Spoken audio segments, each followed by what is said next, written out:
সম্মানিত সুপ্রিয় দর্শক শ্রোতা দেশ ও প্রবাস থেকে যারা এই মুহূর্তে আমাদের সাথে আছেন, ভিডিও দেখতেছেন অথবা শুনতেছেন, সবাইকে জানাই আন্তরিক প্রীতি ও শুভেচ্ছা।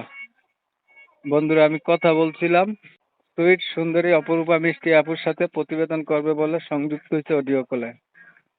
কেন আসলো প্রতিবেদনে বিস্তারিত ভিডিওতে থাকবে, আপনারা অবশ্যই ভিডিওটা কন্টিনিউ করবেন। আসসালামু আলাইকুম।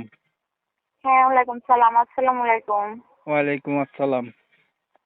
ভালো আছেন ভাই? হ্যাঁ ভাই, আল্লাহ রাখছে ভালো। আপনারা ভালো আছেন ভাইয়া? এই তো আলহামদুলিল্লাহ ভালো। এই যে আপনি প্রতিবেদনে আসলেন, কেন আসছিলেন? ভাইয়া প্রতিবেদনে আসছি, আমার একটা ছোট বোন আছে আর আমার মা আছে, আর আমার আব্বু মারা গেছে। তো যাই হোক, প্রতিবেদনে আসছি। ছোট একটা ভাইও আছে, ফ্যামিলিতে আমরা 3 জন, আমার বড় কোনো ভাইয়া নাই। তাই মানুষের বাসায় কাজ করি, আগে টেইলারি কাজ করতাম। তো আমার আব্বুর চিকিৎসার জন্য মেশিন বিক্রি করে ফেলাইছি। তখন আর কি মানুষের বাসা বাড়িতে কাজ করে সংসারে চালাই। আমার ভাই একটা মাদ্রাসায় পড়ে। এখন চাচ্ছেন কি?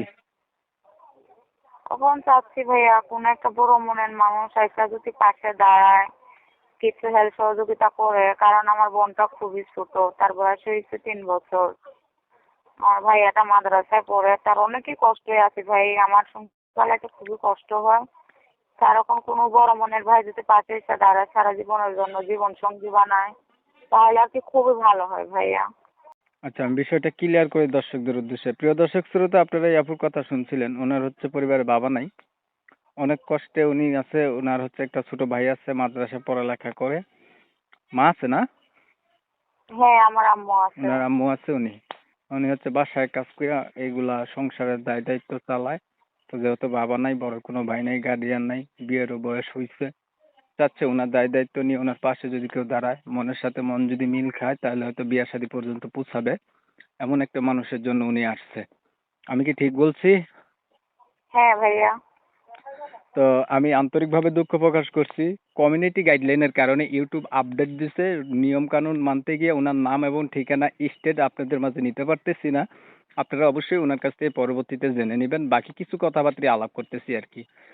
তো এই যে আপনি মনের মানুষ চাইতেছেন যে আপনার পাশে থাকবে, দায়িত্ব নেবে, ধরেন এমন থাকলো, দায়িত্ব নিল, দাঁড়াইলো, এখন মানুষের বয়স হচ্ছে বেশি হইলো, এর পাশে বিবাহিত হইলো, অথবা দেখতে কালো হইলো, এগুলা বিষয়ে কিছু আসেনি বলার? শুনেন ভাইয়া, তার যদি বয়স বেশি হয় তাহলে আমার কোনো আপত্তি নেই, সে যে মনে হোক না কেন। কারণ মানুষে নাহলে দূর কথা বলবে, মানুষের কথা আমাদের চাচ্ছে যাবে না। কারণ এই যে কত না খেয়ে থাকি, কেউ তো বলে না এই যে ধরো কটা ভাত নিয়ে তোমরা চলো, এই 100 টাকা নিয়ে তোমরা চলো। তাহলে মানুষের কথা আমার কি হবে ভাইয়া? মানুষটা যে মনে হোক না কেন, আমার কোনো আপত্তি নেই। আচ্ছা, যেমন বয়সেরই হোক, এটা কোনো আপনার আপত্তি নাই। আচ্ছা, আপনি পড়াশোনা হ্যাঁ, করছেন? কোনো আপত্তি নেই। হ্যাঁ ভাইয়া, আমি পড়ালেখা করছি, ক্লাস 6 করছি, পড়ালেখা করতে পারি নাই। আচ্ছা, ভালো। কোরআন শরীফ পড়তে পারেন? আলহামদুলিল্লাহ। নামাজ পড়া হয়? হ্যাঁ, মাঝে মাঝে হয় ভাই, যখন সময় পারি। বাসা বাড়ির কাজ তো ভাই ঠিক মতো সময় পাই না। সময় আপনার করে নিতে হবে, নামাজের কোনো অজুহাত নাই, বুঝছেন? হ্যাঁ ভাই, এইটাই চাইতেছি যে কোনো ভাই যদি সেরকম এসে দাঁড়ায় পাশে, যে তার দ্বারা যাতে 5 ওয়াক্ত ঠিক মতো নামাজ পড়তে পারে। না না, এইটা ভুল, এইটা একদম ভুল। কারো দ্বারাই আপনি পড়তে পারবেন না, আপনার দ্বারাই আপনি পড়তে পারবেন, বুঝছেন? সেটা তো আছে ভাইয়া, চেষ্টা তো করি, কিন্তু হচ্ছে না ভাইয়া। কাজে তখনই পারি করি। পড়তে হবে। আর নামাজের মধ্যে তো কাজ তো আর মিথ্যা কথা বলতে পারে না। হ্যাঁ, ঠিক আছে, ধন্যবাদ আপনাকে। দেখতে দেখতে আমিও ভিডিওর শেষ প্রান্তে চলে আসছি। আর কিছু বলবেন? না ভাইয়া, আমার আর কিছু বলার নাই।